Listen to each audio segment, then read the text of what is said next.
Hello, everyone, and welcome to episode number 50 of the unofficial Rogue Company podcast. BROGUECAST. I'm here with Co-Reed. I'm here with Dirt Lord. I'm here with Garbo. And I'm here with Griffin. And this is the Rogue Company podcast, bringing you all the news that you need to know. Well, some of the news that you need to know about Rogue Company. So I'm going to start this off first real quick with the fact that, as of recording this, before we get into the first section here, this is episode 50. As of recording this, we've got 3 days, give or take, before the Three Wishes mid-season update comes out. So I contacted the developers, as you do, and was like, hey guys, is there any way that we could get a little idea of what's going to be on the update, this, that, and the other? And nothing, pretty much radio silence, right? And basically I was told is they're still working through some stuff, this, that, and the other. But there are a couple of things that we do know that will be coming in the mid-season update. And the first thing that we're going to touch on here, and this was a post here from April the 27th. So there is a post here from Rogue Company on Twitter that says, we've been actively testing changes to address an issue with our ranked system this week. The good news is we've identified the issue, but we're going to delay relaunch of the season until the second week in May. We appreciate your patience. So with that being said, I made my video and a lot of people took it completely the wrong way. Yeah, they did. And I'm going to leave the floor open to you guys. What do you guys think about this? Will be week 3 weeks without ranked. What do you think? Is it too long? Not surprised. I don't care. I mean, we were kind of looking forward to it a little bit. Will it eventually show up, right? I genuinely maybe don't next care. update. Yeah. Maybe. Yeah. Well, and okay, so this is the first time that we've actually had legitimate ranked rewards that's going to be in ranked and also leaderboards, right? Mm-hmm. We're not getting to strive for right now. Yeah. And this is what has the community upset, is the fact that there's actually something that they asked for that's being added into the game, and they can't access that part of the game to be able to, grind for that content. And just so everybody's aware, before we go any further, the reason that they disabled ranked to begin with was because people were logging into ranked. They were playing their 10 placement matches. It was placing everybody in gold 1, but then it was de-ranking everyone to gold or to bronze 5, which is the absolute lowest rank that you could be inside of ranked. So the developers decided that instead of having everyone be at bronze 5 and work their way up to rogue, that they would shut ranked down until they fixed it to where whenever you replay your placement matches, it will place you in a rank that is somewhat comparable to where you normally place at. That's what this is all about? Yes. Yeah. Oh. But I was all right with everybody having to start over. Yeah. Oh, wait, didn't we agree? I wouldn't care. Yeah. I think we even talked about it on the last. Yeah, we did. We did on one episode for sure, yeah. Yeah. So it makes sense. Yeah, I mean, with the first time that this is actual ranked rewards, actual ranked leaderboards, and there's a lot of games that do hard resets on their ranked, system. You know what I mean? So Yeah. And then people were wanting this to come out so that they could start grinding for it. And because that experience isn't there and they can't play the ranked matches, they are going to just go completely off out of left field and make sure that everybody knows how upset they are about this. Wow. You have to wait a month and then you can grind. 3 weeks. Yeah, Either way, you're going to grind. You're going to be playing this game. Yeah. You already been. What does it matter? It's they want them to fix it, so. I'm surprised that people are surprised by this. Yeah. This kind of stuff is par for the course for this game and has been since we were in beta. Exactly. I mean, it's whenever, they first announced that they were disabling ranked because there was an issue. Was anybody out there, and I'm not saying, I'm not projecting anything, I want to make that clear right now, but was anybody legitimately surprised that them adding systems into ranked was going to cause ranked to bug out? Whenever they add something, it always messes something else up, and they've got to figure that out. Exactly. Exactly. Literally every time. Yeah. So I understand where everybody's coming from, but like some of these things that people have said is like, this is, your game's going to fail because of this. Oh, is it? Like, is this going to be the final nail in the coffin? Death threads. Yeah. Rank's going to be here. I mean, they never said that rank wasn't going to be in the game, and they're not taking it away. They're just delaying it. Well, and trust me, I want rank to come back just so I can quit fucking sweating in public matches. Yeah, right.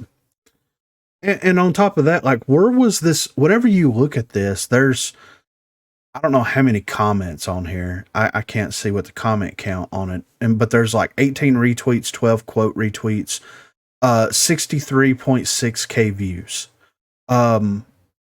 Where was this passion when ranked wasn't being played at all? I mean, that's the thing. Like, people kept saying that, well, we would play ranked if, we had all this stuff in it. It's like, okay, but they're not going to put this stuff in it until we have a higher player base in ranked. So this is a handshake agreement here. You play more ranked and you get more people to play ranked. We give you better things. They game the system and the system broke. So like, what do you expect? It sucks. It is what it is. I mean, at the end of the day, it's no skin off my dick. You know what I mean? Like, legit. Yeah. Mm-hmm. It just, it is what it is. So, but anyway, next up, there is a video. So this was a video. This is a video by a content creator that goes by the name of Macro, right? And Macro does like his whole, the end of Halo Infinite, even more dead games, what went wrong, the end of multiverses. He does Warzone 2.0 for noobs, Destiny he does the 4 Noobs series that comes out. He does, all these like very clickbaity type things on YouTube, right? So he made a tier list for, 10 more dead games, and it's 3 minutes long. I went in there, I took the footage, butchered it up for what was relevant to the conversation. I didn't take anything out of context and rearrange it or anything, but he talks about Rogue Company in this, and I kind of want to use this as a jumping off point for. Sorry. No, you're good. But I want to use this as a jumping off point for the current state of Rogue Company, the future of Rogue Company, and just the future of gaming in general. Since it's episode 50, they didn't give us any information. I just want to talk about the state of the game and the state of gaming in general. And I want to use this as the jumping off point for that. There was absolutely nothing that it did wrong. Everything that caused it to die was literally out of their control. Whether it was bad timing, whether it was bad developers. So that's S tier. In A tier, it's a couple missteps somewhere, but a great game. So this is where, like, a couple things they could have done better. They could have tweaked a couple things here and there, but otherwise it's a pretty phenomenal game. And I think it probably should have done better. Then in B tier, we just have games that just deserved better, but you kind of knew they were going to die. Maybe they deserve to last like another year or just have a little bit more of a player base. That's B tier. C tier are for the games that death makes sense. Like, yeah, it makes sense why it died, but it could have been better. So these are ones that are like, you're not going to question its death. In D tier, it's going to be for the things that it was obviously always going to die. That's where D tier is. It's these games that when you see them, you're like, that looks fun, but it's dead, right? And then in F tier is dead on arrival. Games that just did not even have a chance. Like, right when you played it, you're like, I don't want to play this ever again. This game's dead. F tier is crazy, man. Probably not going to be that many in F tier, but the things that are, like, you'll know when you know. Rogue Company. Rogue Company could have been something pretty tight. Gunplay wise, not too bad. The gameplay was a little wonky. I think the third person part of it was actually bad. Like, I almost think it would have been better off as a first person shooter. The actual characters they designed were super tight. Yeah, I always thought Glitch's aesthetic in his design was always super fire. I thought a lot of the characters were really cool. I actually really thought it had a chance. I do think being third person is a detriment for the shooter genre. It gives you kind of like an unfair advantage because you can peek around corners, and so you lose a little bit of that competitive integrity. And I think Rogue Company really wanted to be taken seriously as a competitive class-based shooter, and I think it could have if it just started off really strong with maybe similar gunplay to, like, you know, Call of Duty type games. I think people are always itching for something to replace Call of Duty and build upon it and it'd be better than Call of Duty. I also think that it also didn't look that polished. It looks a little cheaply made, like it felt like a mobile game. They decided to collab with Dr. Disrespect, and then he stopped playing it. I get it. I've collabed with Splitgate before, but I didn't stop playing it. I've always supported it, and I feel like it's one thing to give a person a skin because people don't have to play the skin, but you give somebody a freaking map. Players are always going to play, and it's always going to remind the players, he doesn't play that game anymore. Well, I wonder why he stopped playing that game, and now you get that in their head, and now it's constantly reminding them that the game is dead. Another thing too is that they didn't really care about the competitive integrity of the game because they decided to give characters skins that completely changed what they look like. Like, I remember they released like a Rambo skin. That's not good when you have a class-based shooter. You want to know that you're fighting a Dima. You want to know that you're fighting a Glitch. And if your cosmetics change that drastically, that doesn't work. There's a reason why Valorant doesn't even let you change the skins of your characters. Apex Legends, they have skins that drastically alter what the character looks like, but for the most part, they try to make sure that the skin still looks like the characters. Overwatch does the same thing. So, Rogue Company though, let's see where I want to put it. Probably bottom of B tier. I do think it deserved better overall. Big channel there. Yeah. Over 1 million subs. I know, right? So this is kind of what I want to talk about here for a second.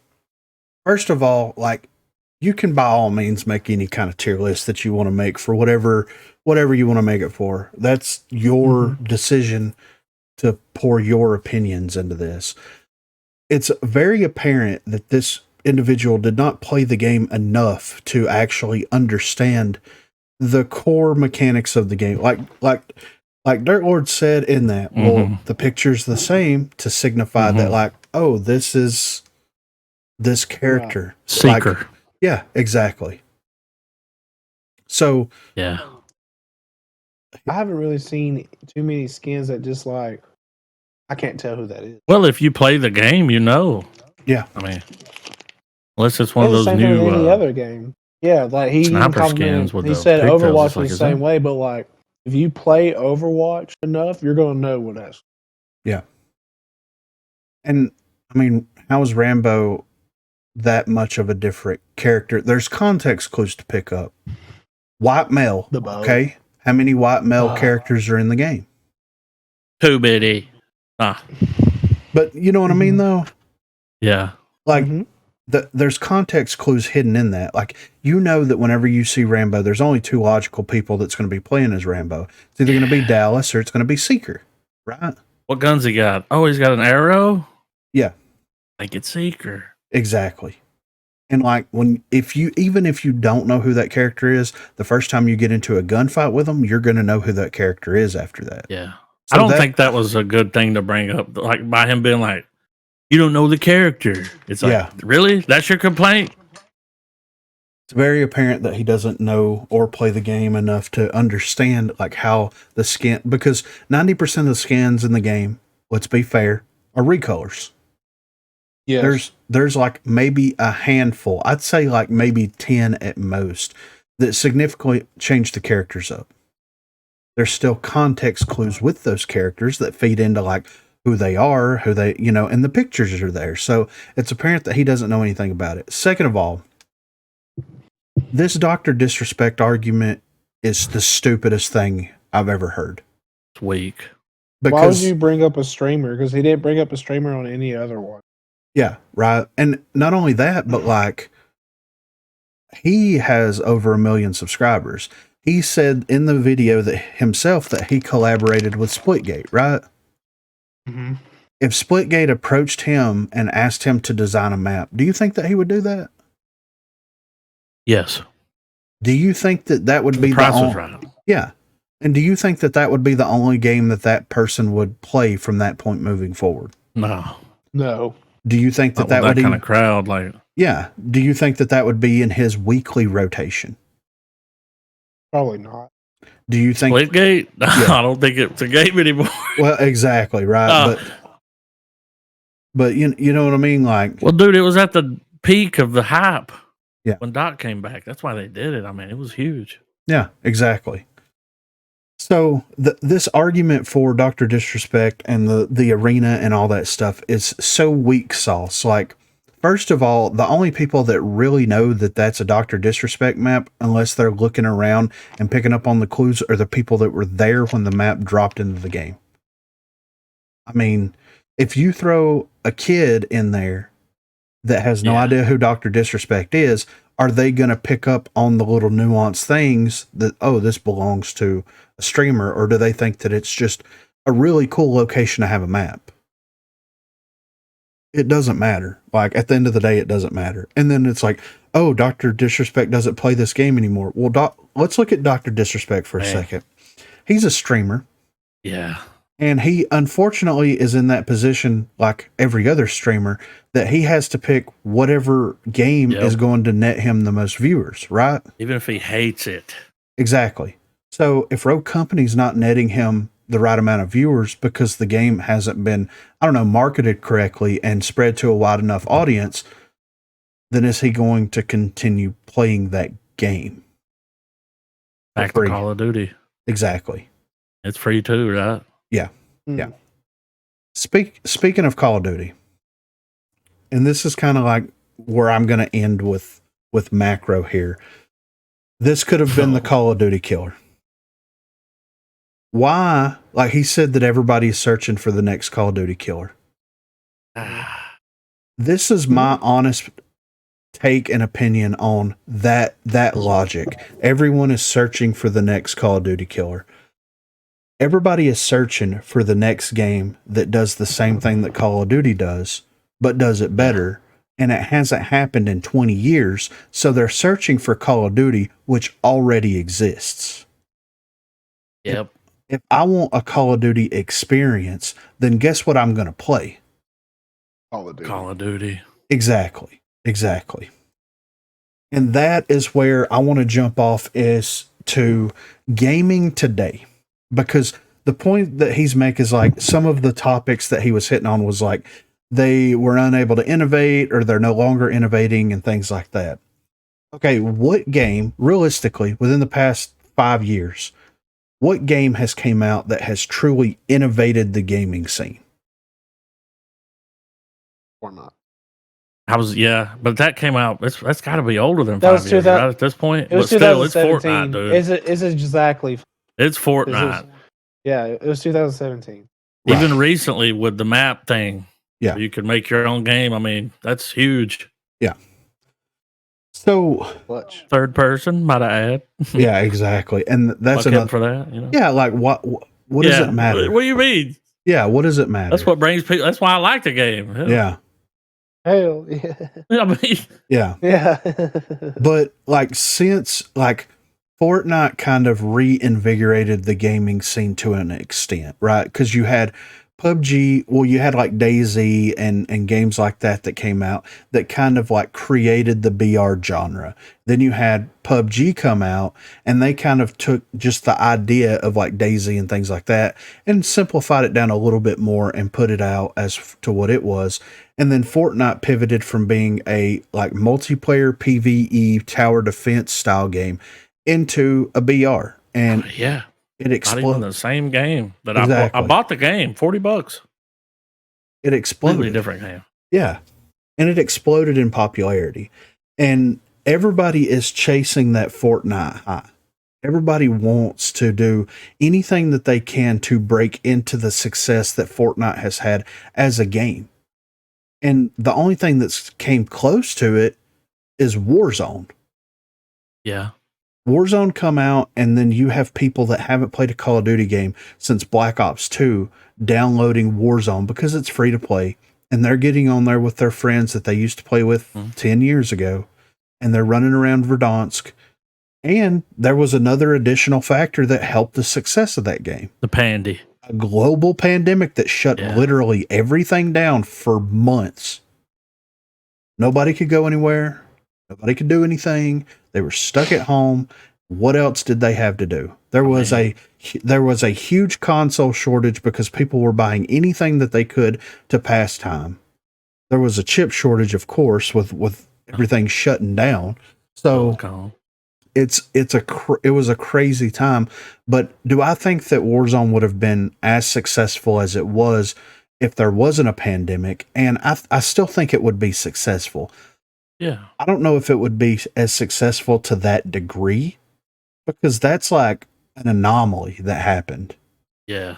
It was the perfect time. Tiger King. Yeah, exactly. Right. Yeah. It was an absolute anomaly that all that lined up just the way that it did to make, and they made off of like 7 to 9 months, they made $3 billion off of it. You know, It's got us through the panty, dude. Yeah, exactly. Out dropping Superstore. Yeah.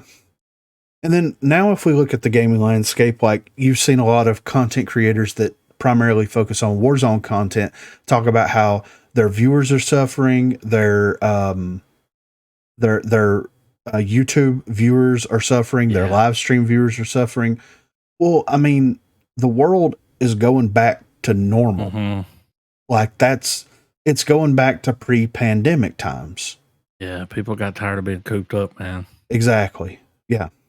And so of course, you know, when you have too much excess in one direction, that pendulum is absolutely going to swing back the other direction. And it's going to like cause a void in that market to a degree. Like, I don't think Tim and Doc and the rest of them that are huge streamers that are streaming Warzone content are going to completely bottom out to no viewers. I think that they have a very ingrained, dedicated fan base, but they're not going to net 60, 70, 80,000 people watching them at one time. Like, not anymore. They used to. Yeah. Yeah. I mean, that time is come and gone for sure. And even they know it. They've came to realization of that. That's why they go from other games. Yeah. Yeah.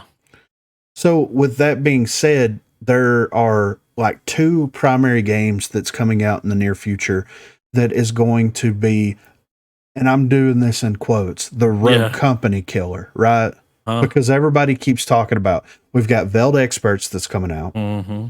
We've got X Defiant that's coming out. These are the 2 games that everybody's talking about. So Veld Experts is supposed to be the direct Rogue Company killer because it's a third-person tactical shooter, right? Then you've got X Defiant, on the other hand, that's supposed to be the COD killer that's going to be coming out because it's basically Call of Duty and Overwatch slapped together in some weird Ubisoft mess that is going to be coming out and delivered to the masses at some point. We don't even know when it's coming out, really. But we just had a beta for it. And you see a lot of people that are like, oh, this game is going to be like amazing. This is going to be taking the scene by storm, this, that, and the other. This is where I land on it. Veld Experts played it. It's a good game. It is a fun game. I'm probably not going to play it that much because it's only on PC. It doesn't have controller support at all. That's a huge issue. Yes. I think that game is going to come out. It's probably like, even whenever it was in the closed beta that anybody could access, it was only netting between 4,000 and 6,000 players during this time period. Okay. Rogue Company was netting, they got 25 million downloads, but they were available across all consoles. You know what I mean? So they were if you take like, okay, if you got 20 million downloads in your closed beta, which closed beta for Veld Experts is supposed to be coming out in a couple of days as of recording this. So we'll really see a good like trend on the Steam charts as to how well it's doing, but it's going to be very comparable. And then what's going to happen with Veld Experts once it has been out there long enough for people to start fully understanding how the game works? People are going to see the glaring issues. People are going to see the holes in the liner that they didn't see originally when they made the purchase, the buy-in purchase. And are they going to continue to stick with it, or are they going to try to find the next thing that's going to kill this game?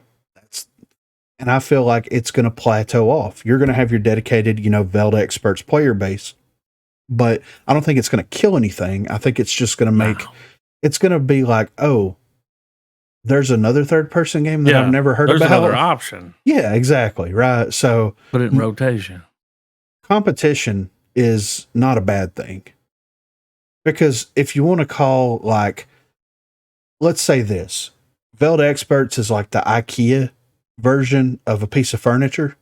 Mm-hmm. And then you've got the pre-assembled Walmart version over here with Rogue Company.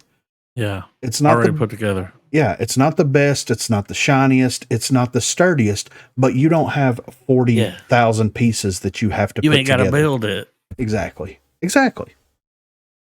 So that's where I'm at with Velda Experts.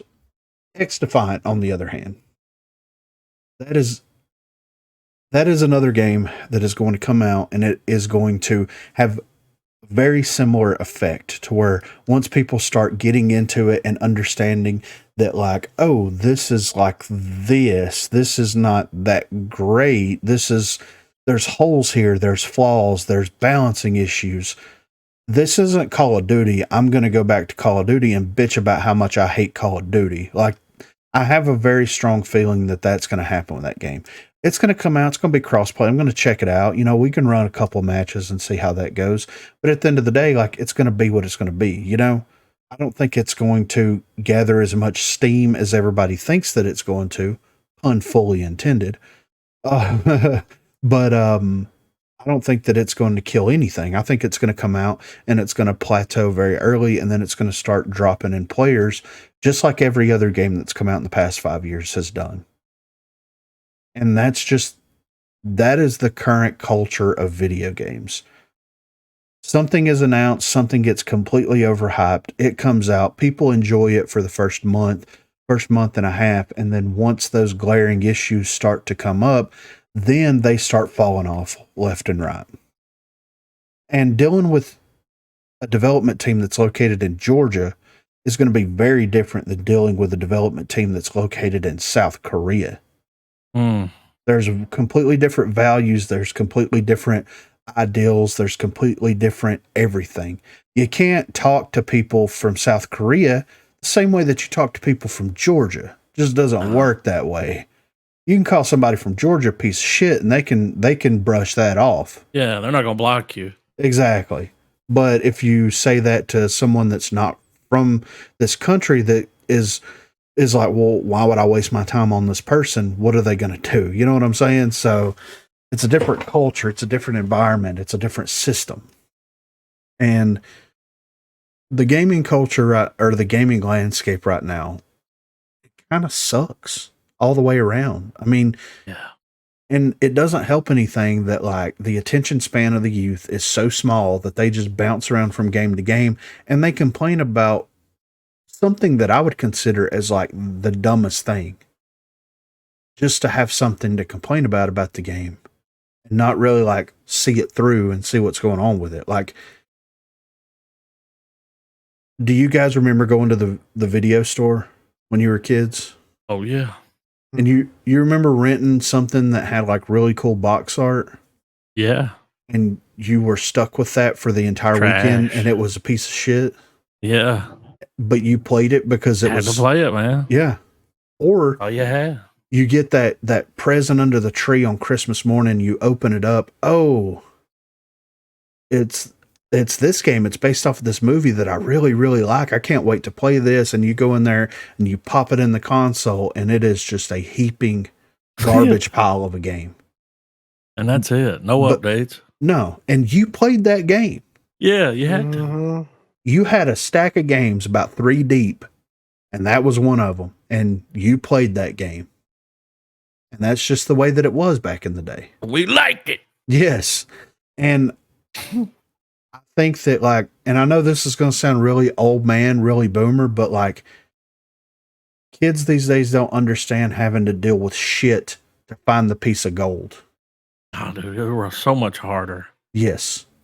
You couldn't Google. No. Couldn't watch a YouTube video. No. There was no book. You had to buy. Well, there was a book. It was like $30. Yeah. Well, you had to buy a magazine, Electronic Gaming Monthly, flip through that bitch to see what their, people, their writers said about this game. That's how it was. Strategy guide. Yeah, right.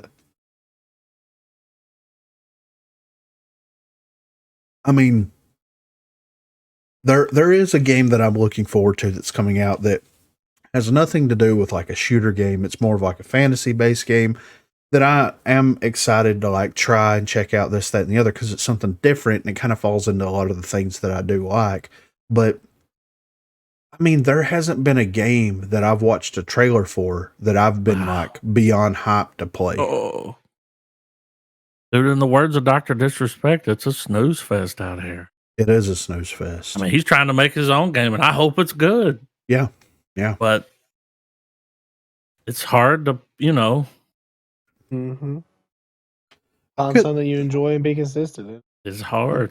I couldn't imagine developing a game right now where everybody has a voice and an echo chamber absolutely exists. You know what I mean? Like once someone points out one glaring flaw, then everybody bandwagons that one flaw until they just demolish it into the dirt. So and like the thing is, like Rogue Company, and we'll get into this here in the community section, but like Rogue Company is going to exist and it's going to stick around until they shut the game down. And like everybody that's saying, well, I can't wait for this game to come out so that I can just focus primarily on making content for that game. Well, like I'm going to use an example, and I'm not even going to use anybody's name. There was one Rogue Company content creator that was so excited for the new Call of Duty game to come out that they talked about it every single day on Twitter. Can't wait for the new Call of Duty game. Can't wait for it. I'm tired of playing Rogue Company. Can't wait for it. And Call of Duty came out, and guess what happened? Oh. They hated it, and they went back to Rogue Company. Your waste matchmaking, baby. Yeah. That's the thing with X Defiant. Like people say, like Tim, everybody say they don't want skill-based matchmaking, but it's boring though to just shred run people over noobs. I mean, we do it. Yeah. It's Rogue. It's like, what is this? Can't even find somebody to kill. Everybody's dead. Shit. Not fun. Yeah. And that's why, like, maybe Rogue Company's matchmaking system isn't the best, and maybe it needs some definite type of rework, but like trying to even a team out to where you have like a newer player and then two somewhat newer, or like, people that's played the game before, and then a veteran player, like that's the best of all worlds there. Like to a degree, it needs to be refined and it needs to be elaborated on just a little bit more, but for a matchmaking system, it's not that bad. Yeah, when it works, it works. Yeah, exactly. Yeah. And it works the best when you're solo queuing. Like that's when the matchmaking in the game really shines. Yeah. Because like you're going to get paired up with people that don't know a lot about the game, and you're going to be able to like just shred people like that. That's that experience, but you have a team-based game where you have to work together. It forces you to work with your terrible teammates. That's why people have a bad experience with the matchmaking system, is because despite how good they do in the match, they still may lose the match. Yeah. That's why they give it shit. In Call of Duty, it doesn't matter if you win or lose in TDM. You want to have the highest KD in the lobby. So, you see what I mean? And like for Rogue Company moving forward, and like I said, this is going to be a topic that we touch on. I was super excited when like Jared announced his position and started engaging with the community and started balancing things. I was like super pumped, super excited about that. And then he's like, I'm going to touch the SMGs first, and we're going to rebalance those and give them an identity. And I was super excited and super happy that was happening. And then we see them brought down, and then they were buffed back up a little bit. And then they were in a working place. A small few tweaks here and there would have made the SMGs great, but that wasn't good enough for the community. The community wanted them to go back to the way that they were. So they Even better. yeah, so they buffed them up to the point where they were better than they were before he touched them. That, I'm going to be honest, that took the wind out of my sails completely with all of this. Yeah. Like I was beyond frustrated with it because it's like, you made them better.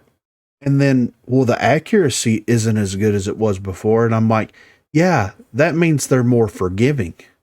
That means someone that doesn't have perfect aim is still hitting shots that they maybe technically shouldn't be hitting, right?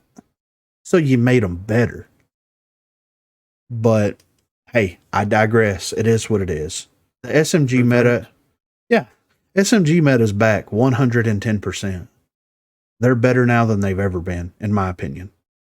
And the ARs got touched. Okay. They are what they are. It depends on how the server runs.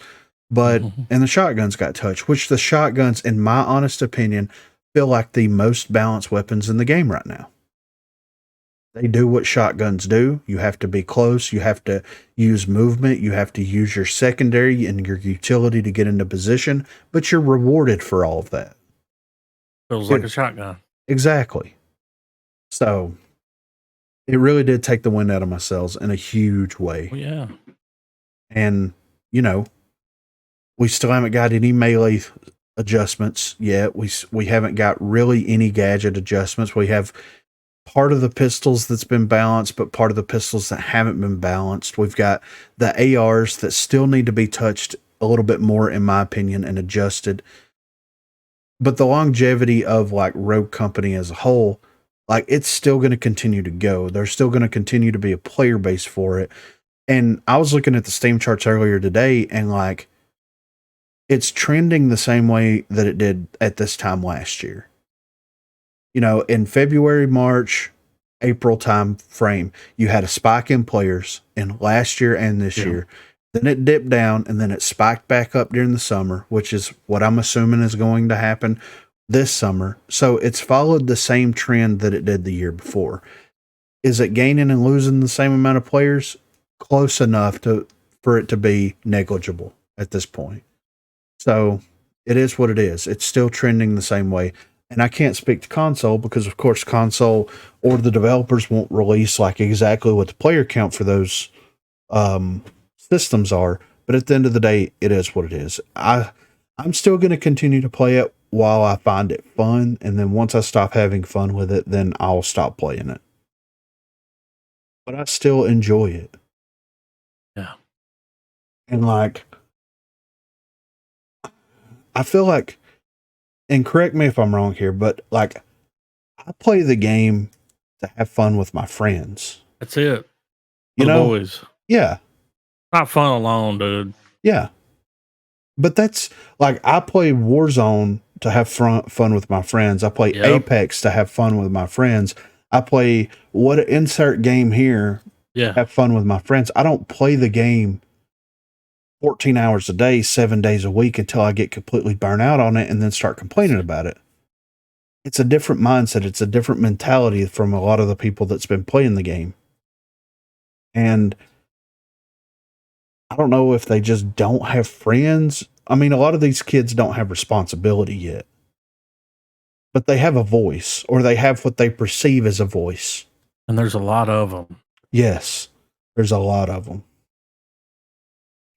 So it's definitely going to be interesting to see how all these things change as they continue to grow up and their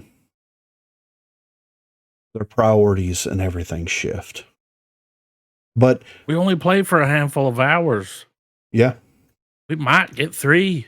Yeah, if we're lucky. 2-3 hours a night, maybe. Yeah. I mean, Depends. We normally start playing around 8:30 or 9 o'clock and end around 11 or 11:30. Not very long. And that's like Monday, sometimes Monday, Wednesdays, Thursdays, and then the weekend is kind of like whatever. Yeah. It's the weekend is what it is, you know. So I don't have the burnout on it yet. I don't either. But if I played it for 14 hours a day, yeah, right. 7 days a week. I don't think I could deal with y'all for 14 hours a day. That's yeah, just me. I mean, It would be rough, man. Yeah. I need some me time. The situation would come to a head. Yeah, right, for sure, right? So, but I mean, the gaming landscape as a whole, what do you guys think about that? What's y'all's thoughts and feelings on that? Snooze fest. There's no good games out now, and the only ones are like single player games. Right, or games that everybody's already played. Like Overwatch, like big game titles that are already been big game titles to be. So there ain't really a new gaming scene, or really a new freshen up game that's actually changing. So, is everybody else? Waiting for that new. The new, yeah. Where's that new at? Yeah. That snus. As far as like Rogue Company is concerned, like the future of Rogue Company as of right now, what do you guys like? What's y'all's feelings on that? As long as it makes money, it'll be around. That's all I got to say. I don't think the game is going down because, I mean, again, as soon as rank gets put back in the game, as soon as leaderboards get put into the game, the people are going to come back and they're going to try it. They're going to make a big deal about it, and they're either going to hate it or they're going to love it. And so, I mean, it's still going to be a thing for now. I don't think it's going anywhere. It's definitely not a dead game. No, I agree. I mean, I'm like you. I enjoy playing the game to the point that, like, I'm not tired of it. I'm not dead. Like, I don't play it and like, man, I'm tired of playing this fucking game. Yeah. So Tally said, okay. We'll see if it's all right. So this is what Tally had to say. We'll see if it's the real Rogue Company killer. I feel like people are saying that just to spite the game because they're so frustrated with it. But with like new shiny toys, people get tired of it and come back to what they know and love. Mm-hmm. It's so much easier to quit a game and find a new one in this day and age. Before, you got one game, bought it, and it sucked. Well, you had no choice but to finish it because you weren't going to find another one at the time. Competition within game companies are no longer a thing. Everything is multiplayer or GTA. Single player, I guess, just doesn't hit anymore with people. Like, I think it does. Like Elden Ring, the Harry Potter game. Yeah. What's that one that that game that came out that had Keanu in it? Cyberpunk. Yeah. Like you had all these single player games that came out that people were like super excited about playing, like Resident Evil 4 and all that. And but they burn through it so fast. Yeah. I mean, then they're like next. Or I go, Corey, how many times you played the Harry Potter game? You said you beat it several times. Yeah. 3 times, yeah. But it's got different ways you can beat it, right? Like, yeah, different story options. Yeah. Replay value. And I think that like it goes back to like priorities and stuff there where it's like I think it's an easier point of entry whenever you're playing a multiplayer game, like downloading a multiplayer game and playing it, because like I don't know how it is for other people, but if I start playing a single player game, it's like when I read a book or something.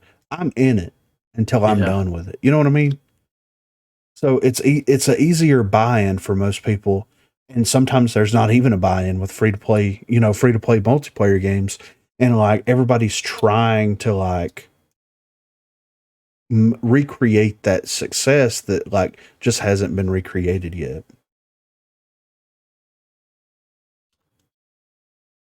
Remember too hard. Yeah. Kelly said, remember the good old days of let's play for games. Example was BioShock. That's what got me into games. So single player was the thing back then, at least to some degree. But the burning through games is what's killing the industry. Yeah, I mean, whenever you're pumping millions and millions and millions of dollars into a game that you can beat, like, within like And this is excluding like Bethesda stuff, of course. Like people are still playing Skyrim. Yeah. You know what I mean? Like they're still Yeah. so, but there's so much content in that game. It took them how many years to develop it? How many years have they been taking to develop the new one? So that's a little bit of a different story. But like, even in an open world game, like you can still sink like 400 or 500 hours into it. But like, if you're sinking all that in at one time, they're binging it. But single players kind of force you to do that so you don't forget certain things with the story too. It's like, it's designed for that more or less, Keep them hooked. Yeah. Come back. Yeah. There's more. Yeah. DLC just dropped. Yeah. So we'll see like what the gaming future has in store for us. Like, I don't think Veiled Experts is going to kill anything. I don't think it's going to drastically change the landscape of multiplayer gaming. Like, it's a third person game, so it's already niche. Yes, you have like first person aspects of that game, but PUBG did that. Support, dude. Exactly. No controller, bad. No console. A lot of people have consoles. Like, yeah. That's bad. Surely they'll drop it with that, right? I mean, because I think I saw in the comments of that last post when they were like, ranked will be back the second week of May. They're like, so will Veiled Experts. Yeah. So, that ain't good. Well, I mean, but if we look at the Steam charts and we're peak concurrent players is 1,200 people on Steam, so that you can imagine it's probably the same on Epic. It might be double that on console. Way more. Yeah, so I'd say probably 3 times, dude. Yeah, so a free game. If you're netting like 30 to 40,000 players on Rogue Company on console alone, and they don't have a way to access Veiled Experts, then they're gonna keep on trucking. Yeah, exactly, and complain the whole time. Yeah. So. It is what it is. Will. Yeah, for sure. Teabag. But yeah, are y'all ready to do some community section nonsense? Damn, I thought it was over. All right, guys, this is the community section of the unofficial Rogue Company podcast. If you want to contribute in any way, you can hit us up on Twitter at BROGUECAST. You can shoot us an email, broguecast@gmail.com, or you can join the Discord. Link will be in the description down below. There is a broadcast contribution section there, but we're going to head it off first here with Apprehensive Wave 37. At devs is RoCo ending. I keep hearing so many things on Reddit, and I feel like, per se, the shit is going to hit the fan eventually. And I just want to know, is everything all right with Rogue Company right now? People in the comments, no sarcastic mean stuff about the game state, because I just want a straight answer. So down here, Jared commented and said, no, we intend on continuing to develop and support this game for as long as possible. We see value in it, and our players see value in it. For sure, things aren't entirely all perfect and fine. We've a ton of work to do to fix, improve, and evolve RoCo, but we are committed. Then he commented down here and said that we're looking to expanding any and all of our progression systems in some way to give players more things to earn. Someone said, then where's the new content? Jared said, well, we did drop one in 3.2, which is the High Castle Omega, and we do intend on rolling out new rogues and bring back a new and improved canals this year. So stay tuned in that regard. Someone said, you've been saying that for a long time, and we see no evolution, just bandages to problems your updates brought us. Said evolutions take longer to develop. In the meantime, we are also able to address other things and balance rule sets and the like. Then someone said, I appreciate the work you and your team has put in, but I feel like there's a massive lack of advertising for the game. And then Jared said, right now, most, if not all, of our efforts, resources, and budget are focused on developing and improving RoCo. We are in a dormant state publishing advertising wise, but that'll be something for us to look at when look right here. That'll be something for us to look at when we're satisfied with where RoCo is at and in its next destination. Yeah. Spend all the money for advertising. Yeah. So Tournaments and shit. Yeah, right. And here's the thing, like we were told by Mini White Rabbit back in the day, the previous community manager, for those of you that do not know. When the game was full released, they were going to do a huge marketing push. Okay, the game was released in like summer of last year. That marketing push, yes, that marketing push never came. And whenever that game came out of beta, then I don't know who the lead developer was at the time. It seems like around that time is whenever Gandhi went to work on the mobile project, and then someone else, I'm assuming was Pretty Hair, stepped into that role and decided that they wanted to kind of rebalance everything around Respawn game modes, which kind of threw the game on its head at that point, right? It could have happened before this, but that's what the timeline feels like. Okay. So they couldn't do a marketing push because I'm assuming they weren't happy with the state of the game at that moment.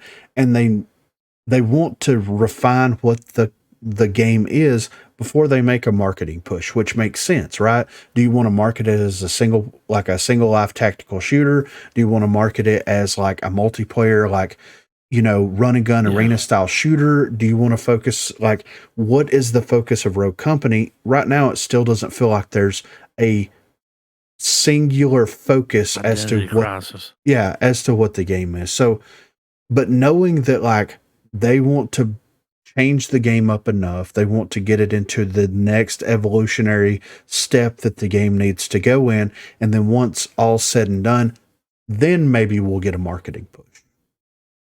And that's like, are we going to keep the lead developer long enough for that to happen? Yeah. Like, it seems like the direction for Rogue Company comes down to like one specific person that's in charge at that time, but like their visions are all different and all over the place, that like the game can't get any footing. So there needs to be a showrunner. You know what I'm saying? There needs to be a Filoni. Yes, there needs to be a Favreau. Yes, a Feige. Hey. Like, I'll start with something. F. Yeah. When not somebody's gonna bend the knee when the internet's like, we don't like it. Oh, okay, we'll change it back. We'll make it better. Nah, don't do that. Truck on, dude. Yeah. So we're seeing some evolutions of that stuff start to happen now with, like, how things have been balanced, this, that, and the other. I'm hoping that, like, in the next couple of updates, then we'll see a more clear path at, like, where the game is naturally going to fall at. Because I think that there's going to be, there's something good and salvageable and developable and marketable, It's just got to get that footing, got to get that core. So we'll see what happens. I think that marketing push they did was remember all the people they paid to stream it? Yeah. The people with 40,000 views. Yeah. Targeted the mobile audience. Yeah. I mean, yeah. We'll see. We'll see. Mm-hmm. So next up here, we have a post by The Realist. Anyone else kind of upset all the content creators have completely disappeared from the community, are no longer posting YouTube videos anymore?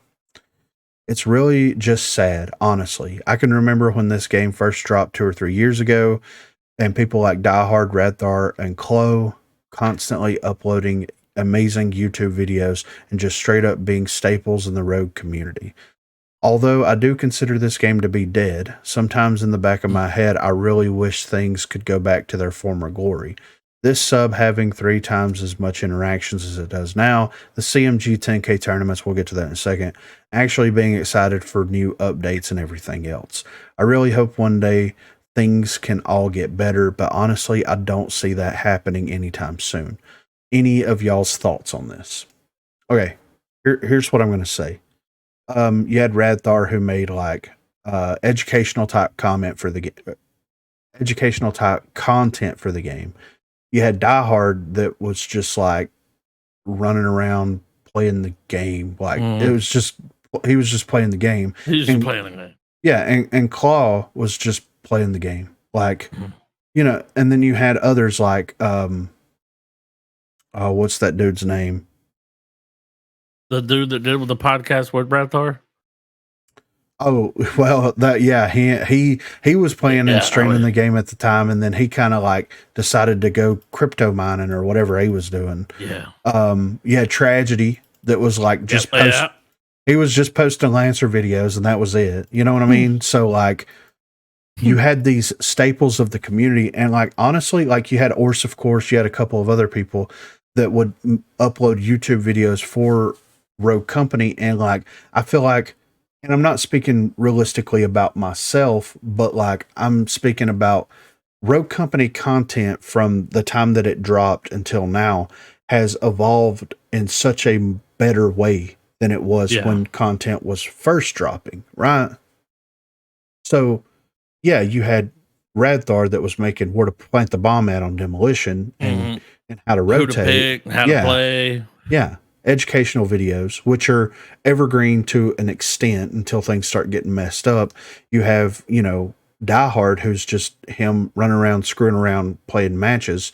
And then you had Claw that was just being a sweaty tryhard. Like, I'm just going to, I mean, that's all it was, sweaty tryhard there. So there was no, there was no substance there. There was, other than Ranthar's educational videos, there was no substance. Yeah. And I think that the content has evolved from all the various content creators for Rogue Company to such a degree now that that content, like looking back, if you like those personalities, then yeah, you're going to long for that type of content.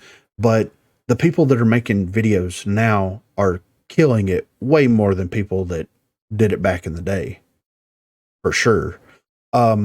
And then you have people leaving the community. You know, we had Kelly Kai announce that he's transitioning his channel into like this expose commentary type channel about like current events and things that are going on. Wow. Like, yeah, he's completely rebranding his channel. And then Kelly Kai Plays is going to be where he plays games at, and it's going to be just a mixed bag of whatever he feels like playing.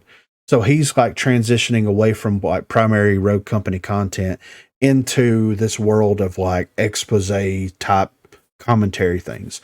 And then yesterday, as of recording this, Brad made his video and released it about he's quitting Rogue Company. So he's Brad UK? Yeah, Braddock. Yeah. And he's moving on to like whatever he's moving on to. And like, here's the thing. And I made a video about this earlier. It's like, if you're not having fun in the game, if you're not having a rewarding experience creating content for it, then of course there's no reason to continue to make content for it. But like, that transition is going to hurt. Like when you first start making that transition, it is going to hurt. Like you have people that come to you and watch you specifically for the content that you make about one specific game, you know? That transition is going to hurt. So you're going to lose more than you're going to gain for a long time. You're basically going to have to start from zero on a new game. And if you want to be like a variety streamer or like a variety content creator, then you can do that. But you have to like know how to market yourself as that, coming from someone that primarily produced one specific type of content for one specific type of game. So you're going to have to rebrand. You're going to have to remarket yourself. You're going to have your viewer base accept this change, or they're going to move to someone else, and you're going to have a new group of people that are going to come in. Like that's just how it's going to work. And we've seen this happen time and time again, where content creators have said, "I'm done with Rogue Company. I'm not coming back to Rogue Company again." And then in 2 or 3 months, they're back on Rogue Company. Always come back, man. Yeah. So. And I'm not saying that any of the content creators that are doing this now are going to come back. I have no idea, but like the, you know, historically speaking, based off of the facts of people that have made this transition and come back to it, realistically speaking, like maybe some of them will come back, maybe some of them won't. I still enjoy making Rogue Company content, and I still feel like there's a lot of conversations to have about the game, from like just a gameplay experience to fundamentals to just like ideas, balancing things. Like there's a lot of conversations to be had about it. That's why I continue like I don't come in here to start making content and say, man, I got to go in there and make a YouTube video for Rogue. Like if I got to that point, then I would transition. Yeah, I would be doing something else. Yeah. With Paladins. I got frustrated, burnout on Paladins. Didn't want to play it anymore. Yeah. And I transitioned from Paladins into Rogue Company. Didn't look back. I uninstalled it. Yeah. I've played it. I think I've played it twice in 2 years, 3 years. Yeah. So I didn't go back. I didn't I didn't transition back to my old content. It was over.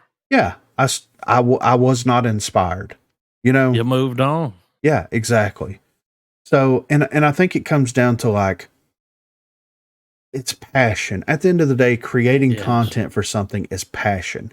If you're not passionate about making content for it, then you're not doing it for the right reasons, dude. Yeah, really. You don't chase a view. You got to want to do that shit. Mm-hmm. Because it's a lot of work. Exactly. A lot. And anybody that's transitioning over from making Rogue content to something else, hats off to them. I wish them the most success in what they do, because if you're passionate about it and you put your heart and soul into it, it's going to be good. You've refined your skills. Yeah, you've refined your skills enough this far to make it this far, so you're going to excel at it. But like at the end of the day, are you going to let that view and sub counter drop to be happy? Because the market's saturated, dude. It is. But there's not, like when you go online and look for Rogue Company videos, not so much. Yeah. A few people. Yeah. And I think having like realistic, attainable goals is another thing. Like from my perspective, and I'm going to speak on this just from me, I'm not speaking for anybody else, but I never went into the content creation sphere as someone that wanted to quit their job and do this full time. I still don't have that mindset. Yeah. I want people to watch the videos and enjoy the videos, and I want to be passionate about the videos that I make, but I know that it's going to be incredibly unrealistic for me to quit my job and to make a living off of streaming and or producing content. Yes. You have a better odds at winning the lottery than you do of doing that. For sure. Or being struck by lightning twice. Yeah. One guy. Yeah. Right. 3 times. So I'm doing it out of like... You like making shit, man. Yeah. It's a hobby standpoint. Fun. Yeah. At the end of the day, it's a hobby standpoint.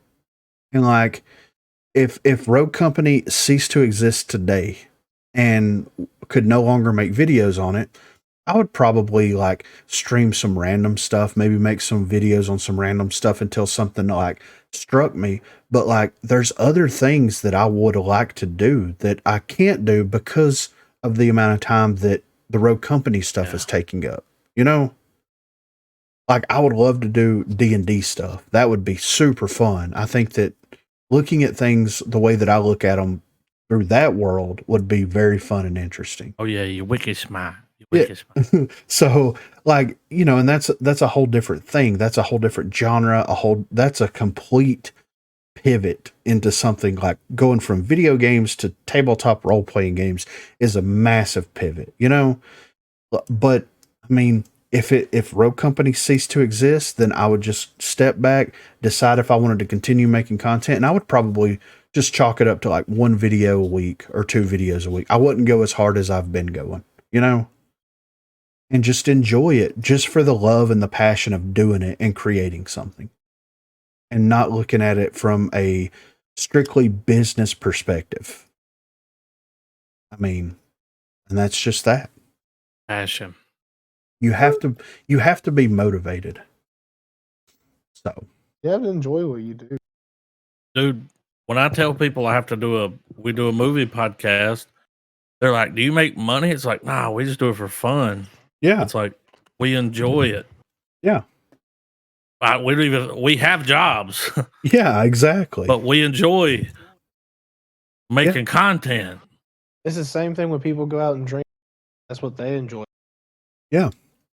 Talking to People that go to drag races, like cars. Passion right there. That shit's Yeah. loud. Yeah. Yeah, That yeah, shit's so loud. yeah. I go mean, to every football game. Yeah, you know what I mean? Like they're yeah, Passion. passionately. Yeah. We just like to make stuff. yeah. So next up here, we have a post here by Belutha Bear. What is the weapon you think should be reworked, buffed, or nerfed? Okay, so with the balance changes, removing speed, toughness, etc., I was just trying to get a feel on how people feel about weapons currently and if there's that one weapon that just underperforms in your eyes. I have thoughts on the accuracy bloom of the HRM. It seems like it should be a bit more accurate than the current iteration, but my absolutely must buff would have to be the Aaron L212. I feel it's very underperforming and slated into the sniper role, while the other DMRs can be used in a more of a versatile setting. I've been using it to try to get my mastery up to 100%, but it is less accurate at close range when compared to the Bishop. The damage is the same as the MXR, but the MXR as well as the other DMRs have a better sight picture, in mind to lose range battles. I feel like it could be a much stronger weapon, especially since you lose your surroundings when ADS. I was thinking about maybe making it a mini Mamba, making it a 2 to 3 round burst fire, less than Mamba. Mamba's 3 round, by the way, and removing the scope view. This would give it more versatility in close to mid. This would allow seekers to quickly pop off a couple of bursts and reposition for better coverage, but still be a threat at long range. Or make it more like the D3DI. Give it a damage boost from a 4-bodied 3-head to a 3-2 like the D3DI, but still remove the scope, or keep it but give it something that makes it unique, like maybe the ability to switch between single fire or burst. Just a thought. I feel like they went away from giving weapons unique personalities and characteristics and tried to make them equal. And I understand why you don't want a single weapon being the dominant force in the game, but I would love to see some love given to the Aaron L212. But it has a unique personality. Yeah. I was about to say it's its own personality. Hip fire, brother. Yeah. Gotta try that with it. Well, and he's saying that the hip fire for the Aaron is worse than the Bishop. I do not agree with that at all. I've seen y'all drop bars with it. Yeah, I mean, you like using the hip fire? Hip fire. Whoa. The Aaron. You want to make it like the Mamba? Use the Mamba. Yeah. You got weapon mastery. Yeah. We already have a weapon like the Mamba. Yeah, why would you want to make it like anything? Yeah. Yeah, I don't like the Aaron's hip fire is pinpoint accurate. So like I don't understand hip firing. Yeah, like he must not be upgrading it or something, because when you get that gold Aaron, you could be aiming across the map with hip fire and you're still going to hit them. Like it's insane how good it Have a is. scope on it. Yeah. Hip fire with a scope. And that's like the scope is a unique personality, like you guys said. So like, why would you want to take that away from it? I think that if you make like the first person weapons, and I think that there should be like an AR if they were able to do this, where you could M4, dude, where you could toggle it. The M4 should have been the one. Yeah. Like make it to where you can toggle it. And if you want the first person experience, you can go into the settings and say, hey, I want it to go into first person for first person weapons, or I want to be able to transition from third person to first person at a key press. I mean, remember when they were supposed to bring toggle zoom into the snipers and that just never happened? So I do remember that. Yeah, I mean, it's just gone in the ether. I haven't brought it up because, I mean, I don't. Mm-hmm. here's my thing with the toggle scope with the snipers. Okay. I know. But so whenever you snipe, there's still aim assist, right? Like whenever you're in first person. For sure. So like for me playing on mouse and keyboard, I don't have aim assist. So I don't need to zoom in to see their nose hair. You know what I mean? Mm-hmm. So that's where like me and Rubio, that's something that we both agree on because we both play mouse and keyboard. It's easier to snipe when it was zoomed out more because like you were able to see a larger picture and you didn't have anything like affecting your movement in the same way that like aim assist does, if that makes sense. Because like the way that aim assist works, it's going like if you see a larger like scope of the of enemies, then it could get the aim assist mixed up. You know what I'm saying? Yep. If there's people that are stacked and they're moving around. So not the one I'm looking at, but okay. Yeah. So, but anyway, I think that the Aaron, like, here's the thing with the Aaron. I think the Aaron's fine. If anything, it needs a nerf with the hip fire. Like it's hard. It hits hard, dude. Yeah. Every time you go up against one, it's like, what does he have? Oh, okay. You see it in the corner? Shit. Okay, my bad. You got me. Yeah. Yeah, there. Hey, I wouldn't mind them dropping the Mamba headshot damage down and upping the headshot damage to the Aaron a little bit and then reducing the hip fire accuracy. Mamba's nasty. Yeah, I mean, whenever you can, without crack shot, you can hit someone and do 75 damage to the head with it. That's insane.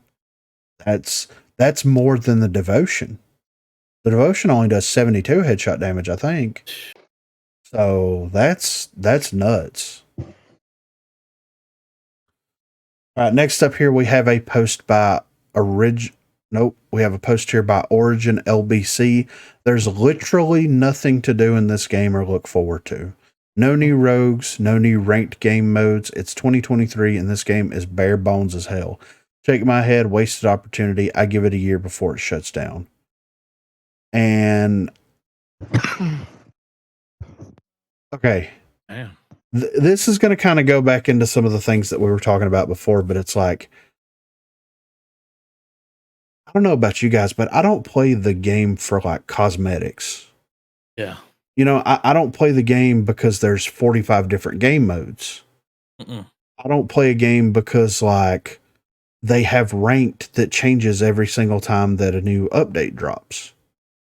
I don't play games for that reason. I don't play games because there's a new character that's going to be dropping.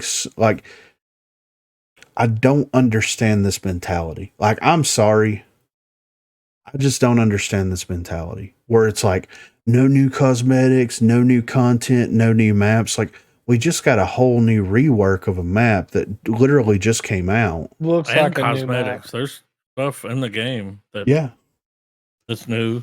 Well, and people are like, the item shop hasn't been updated. And I'm over here like, well, that's true. Okay, I'll give you that. The item shop hasn't been updated.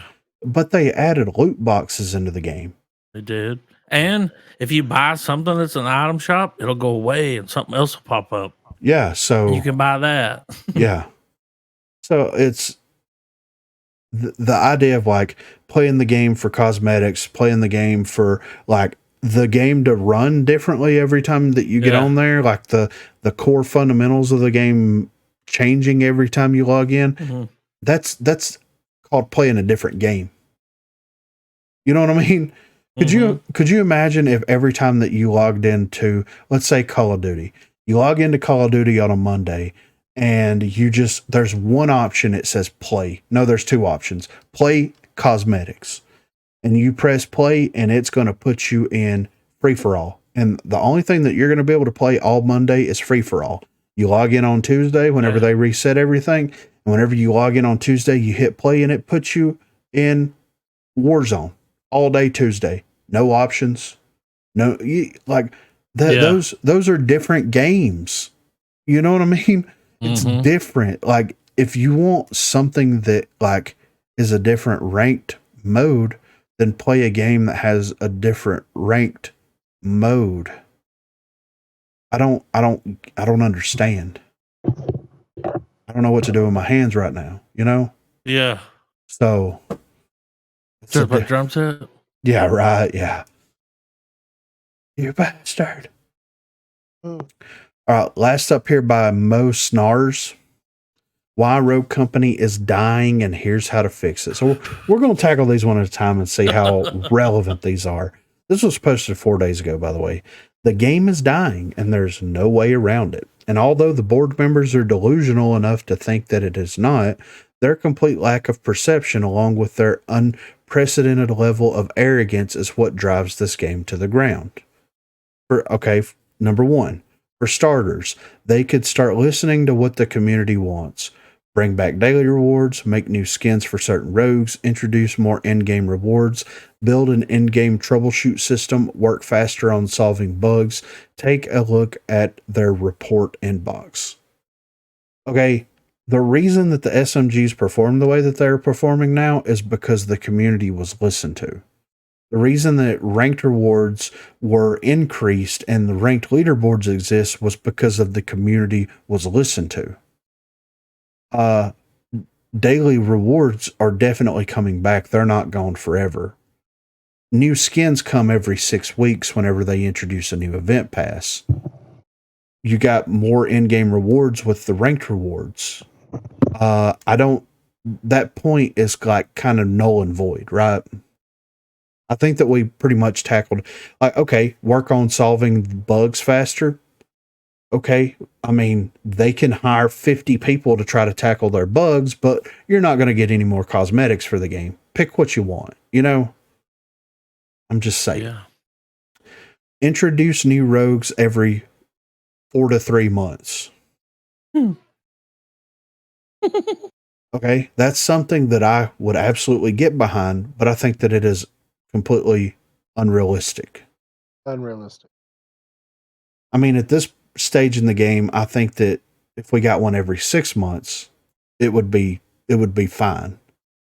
So it's been almost a year since Juke's been out. You know what I mean? So like, we're due another rogue, but I think having one every 3 to 4 months is just completely unrealistic. Break the game.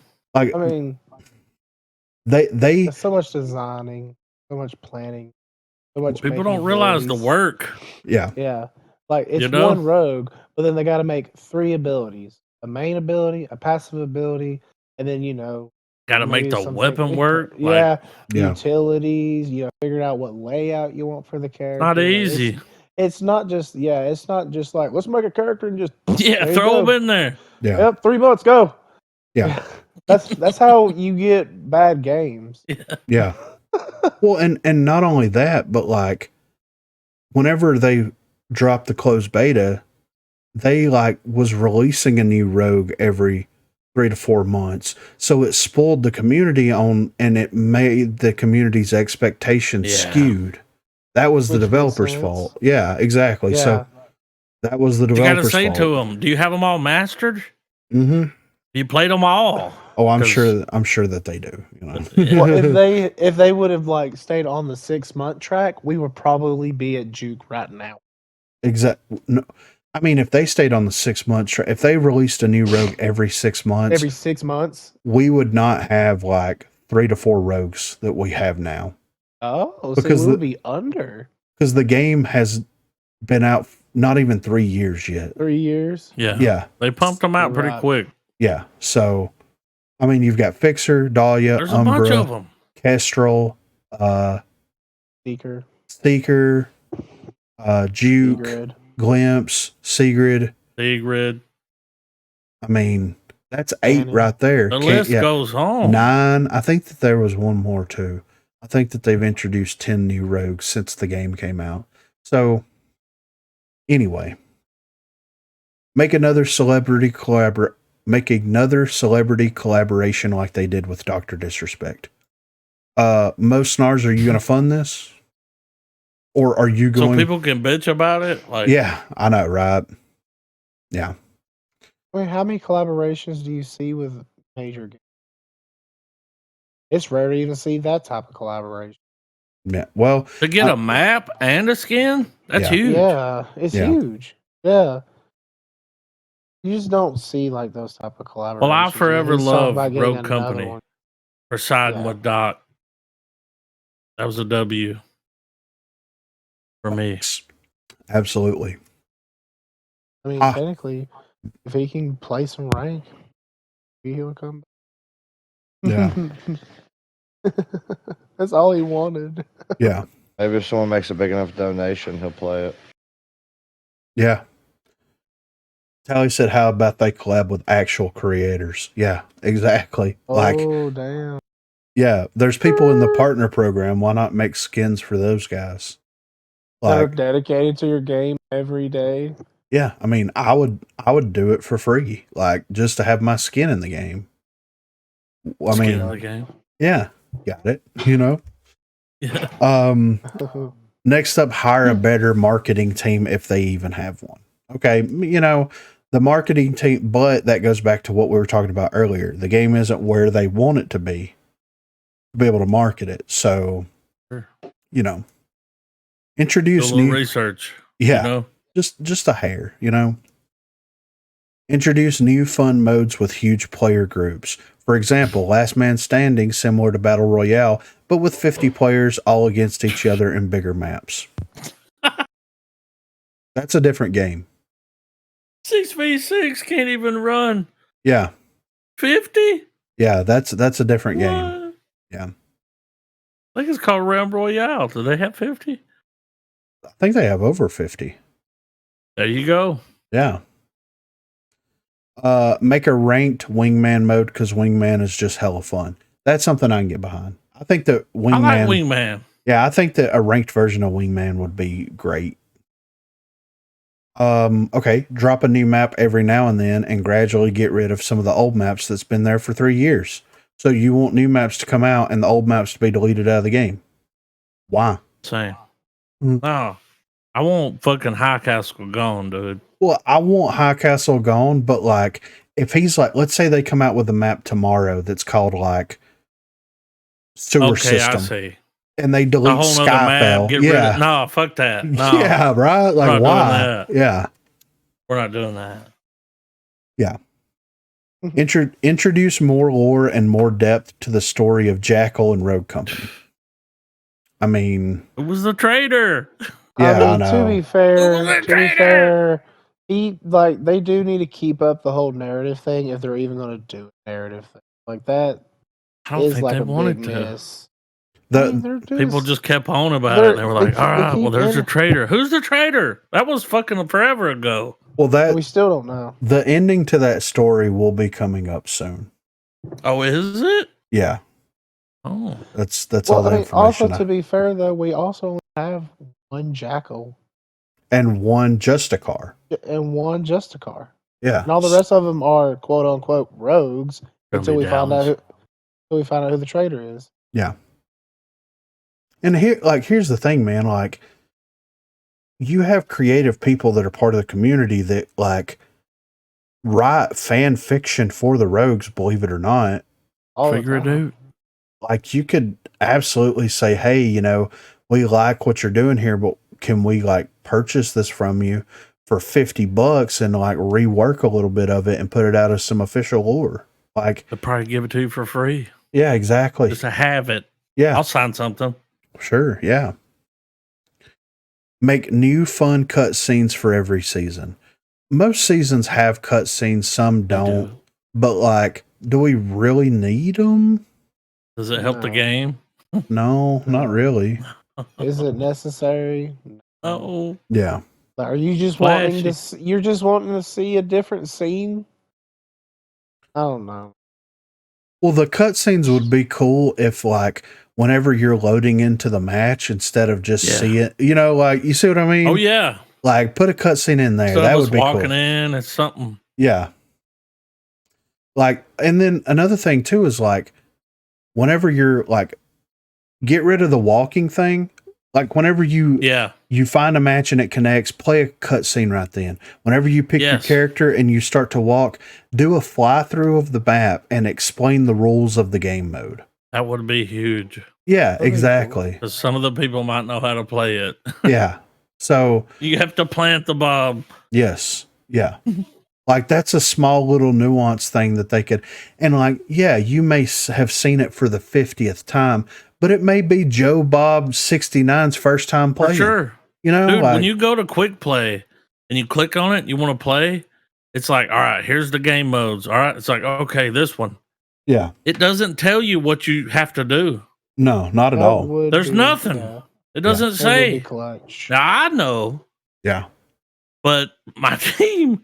Yeah. And it would be as simple as like, okay, it says demolition, you pick your characters, then whenever it starts to load you into the match, it's like demolition, you want to plant the bomb at one of the two bomb plant sites located here, and on the defender side, you want to stop the enemy from planting the bomb.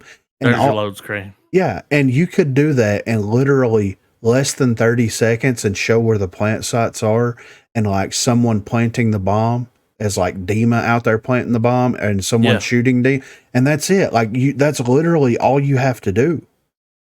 Please. And you could like imagine this too. Like you don't even have to do a fly through. Just do an overhead shot of the map, and you see the highlighted zones as the plant zones, and maybe zoom into one of them, and you see like a closed captioning footage of someone running up with the bomb and planting it. Wow! Like how hard is that? If you're on PC, use this. If you're on console, you press this button, put the bomb down. Yes. You have to do this to win. Yes. So, I mean, that would be very helpful.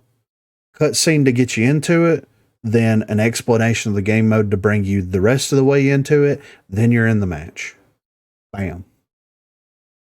Because it would be kind of cool, like, if you launched into a game and you saw, you know, that slow motion footage of Ronan and Chalk falling? Yeah. And it, you know, it's in slow motion in the glass and stuff. How cool would that be? Like you queue into a match, and as soon as you're like, oh, bam, match found, and then it's like Chalk and Ronan falling out of that window, you know, or Sigurd. This is how to play. Yeah. So, I mean, come on. Maybe add a mixtape of music to the main menu, like some of EA games does, that to create that nostalgia theme effect. That's in the works. Like they're working on having a jukebox style system. Yeah. Reduce the difficulty of the weekly contracts so it doesn't feel like a grinding chore every day. I mean, the weekly contract, are they difficult? They're not that bad. I mean, they're not that bad. Yeah. Sexualize the female characters. What? Yeah, that's what it says. I mean, we're already doing that, right? I mean, a little bit, right? It took a little ass way, but he's bringing it back. Yeah. Bring back the dimensions to Vi's booty or whatever. That's you know, like Vi and Phantom. Yeah. Where'd the booty go? Like sexualize the female characters. That's the last thing he has to say. Yeah. Yeah. Yeah. But the truth is they couldn't afford to do half of this shit anyways. And from where the game is right now, you can tell there's less than 10 people working on it a day, and it seems as if they have given up. So why did you make this post? What are you? Yeah. You took the time out of your day 4 days ago to make this. This a pretty good post. Like he got little check marks here. Like, yeah. Why do you care?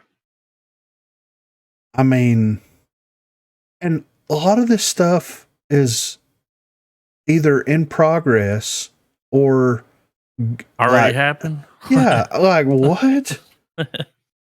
I don't know, man. I had to go out on this one because like sexualized female characters was just like, whoa, like why? I'm not saying they should, but I am. Like, okay. This guy has one of those mouse pads with the boobs.